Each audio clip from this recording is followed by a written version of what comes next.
6 মাস আগের ঘটনা। একদিন ওই দিনই সন্ধ্যাবেলা আম্মু নামাজ পড়তে বসে, সে একটা অসুস্থ ফিল করতে থাকে যে কে জানি তাকে মানে জ্বর ভাব আসছে। তারপর সে প্রতিদিন সূরা ওয়াকিয়া বিভিন্ন সূরা পড়ে আমাদের ফু দেয়, কিন্তু সেদিন তার সূরা পড়া হয়নি কোন একটা কারণে। তারপরে সেদিন সে অনুভব করে যে তার পিছনে কে জানি দাঁড়িয়ে আছে।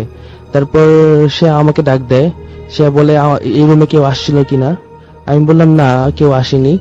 তো ভাইয়াকে জিজ্ঞেস করতে বললাম, কিন্তু সে বললো কি আমি আসিনি।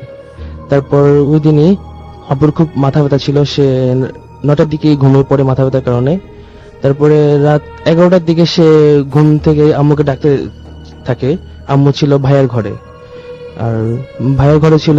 তখন সে আম্মু আসে, বলে ফাহিম পেপার নিয়ে কি করছে। আমি তখন আম্মু বলে ফাহিম তো ফাহিমের রুমে পড়ছে, ও পেপার নিয়ে কিছুই করছে না। তারপরে ওই দিনই খাওয়া দাওয়া করে আমরা 1টার দিকে ঘুমিয়ে পড়ি। আর ভাইয়া অসুস্থতার কারণে সে এক রুমে শোয়, আর আব্বু না থাকলে আমি ফ্লোরিং করি, আর আম্মু আর আপু আম্মুর রুমেই খাটে শোয়। আচ্ছা। আর ফ্যানটা এক পাশে হওয়ার কারণে আমরা খাটের পাশে একটা ছোট টেবিল ফ্যান রাখি। 1টার দিকে আমরা ঘুমিয়ে পড়ি। হঠাৎ একটা শব্দ শুনে আপু আর আম্মু উঠে যায়। কিছু সময় পরেই তারা কাঁপতে শুরু করে, যেরকম কারেন্ট শক দিলে যেরকম হয়। তারা কাঁপতে থাকে এবং চিৎকার করতে থাকে।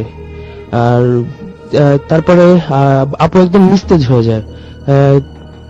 এই নিশ্চিত হয়ে যায়। আম্মু একই অবস্থা হচ্ছে, কিন্তু আম্মু চিন্তা করতে যে আমার মেয়েকে আমি যদি খাট থেকে নামতে পারি আমরা বাঁচতে পারবো না।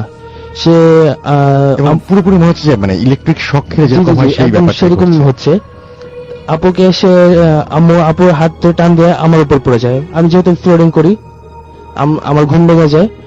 আমরা 3জনই একসাথে দেখতে পাই যে একটা আগুনের গোলা মানে ব্লাস্ট হলে যেরকম হয়, মানে পুরো রুমটা ছড়াই গেল।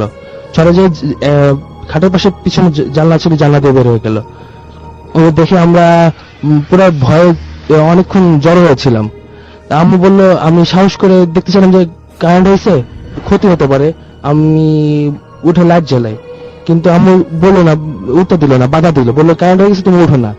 আমি বললাম ঘরটাই মনে হচ্ছে যে একদম যেখানে হাত দেবো সেখানেই শর্ট খাবো। আমি বললাম খাট কারেন্ট হওয়ার কোনো প্রশ্নই আসে না, এটা কাঠের। আর আমি মেঝেতে হাত দিলাম, বললাম কোনো সমস্যা নেই, আমি উঠে লাইট জ্বালাই। আর আমার মাথায় একটাই চিন্তা ছিল যে ভাইয়া রুমে একা, সে ঠিক আছে তো। ওই চিন্তা করে আমি সাহস করে উঠে লাইট জ্বালাই, কিন্তু দেখলাম কারেন্ট হওয়ার কোনো স্কোপই নাই। আর সবচেয়ে আশ্চর্য বিষয় যে ছোট টেবিল ফ্যানটা ছিল, ওই টেবিল ফ্যানে পাখা নেই, আর সামনের যেই খাঁচাটা থাকে ওই খাঁচা নেই। আর পাখা আটকানোর জন্য যেই স্ক্রুটা থাকে ওটা সহ ফ্যানটা ঘুরছে। এরকম খুব আশ্চর্য লাগে।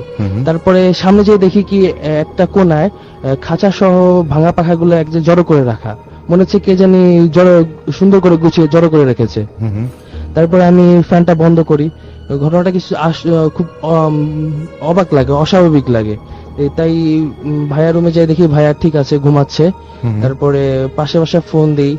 ফোন দিয়ে এত রাতে ফোন দেওয়ার কারণে সবাই 5টা মেম্বার ছিল, 5জন মেম্বারই চলে আসে। চলে আসে। তারপরে তারা ঘটনাটা শুনে তারা সবাই সব রুম চেক করতে চায়, কোনো কেউ আসলো কি না, চোর টোর আসতে পারে। সে সব রুম চেক করলো। চেক করে যখন আম্মুর রুমে ঢুকলো, যে রুমে ঘটনাটা ঘটেছে, তারা একটা অস্বস্তি বোধ করলো। মনে হচ্ছে তাদের গা ভারী হয়ে আসছে। তারা পুরো গায়ে কাটা দিয়ে উঠছে। তারা জিজ্ঞেস করলো কি হয়েছে, পুরো ঘটনা খুলে বললাম। তারপরে তারা বললো, এই রুমে আপনারা শুয়েন না, আপনারা অন্য রুমে শোন, আর আমরা কেউ থাকবো কিনা। আমরা বললাম দরকার নেই, এই তো রাত 3টা বাজে, কিছুক্ষণ পরেই ফজর আজান দিবে, সমস্যা নেই, আল্লাহর রহমতে কোনো সমস্যা হবে না। তাই ভাইয়ের একা ছিল, ভাইয়ের রুমে একটা কোরআন শরীফ রেখে আমরা আমার রুমে একটা কোরআন শরীফ রেখে বিছানায় শুয়ে পড়ি। কিন্তু আমাদের চোখ ঘুমিয়ে আসছিল না, চোখ পুরো নির্ঘুম রাত কাটালাম। একটু চোখের পলকও পড়লো না। যদি চোখ পলক পড়ে মনে হচ্ছে কি জানি ঘটে যাবে। পুরা আতঙ্কের মধ্যে ছিলাম, পুরো রাতটাই আতঙ্কের মধ্যে ছিলাম। তারপর সকালবেলা ভাইয়া 9:30টার দিকে ঘরে আসে, রুমে আসে, তারপর ভাইয়া সাধারণত সাদা লুঙ্গি স্যান্ডো গেঞ্জি পরে ঘুমায়। হঠাৎ আপু দেখে, মানে ভাইয়া ছিল পিছনের দিকে, হঠাৎ উল্টা দিক থেকে আপু দেখে হঠাৎ সেন্সলেস হয়ে যায়, মানে দাঁত পুরো লেগে যায়। আমি তার পা ডলতে শুরু করি, ভাইয়ার আপু তাকে থাপ্পড় মারা শুরু করে যাতে সেন্সটা চলে আসে।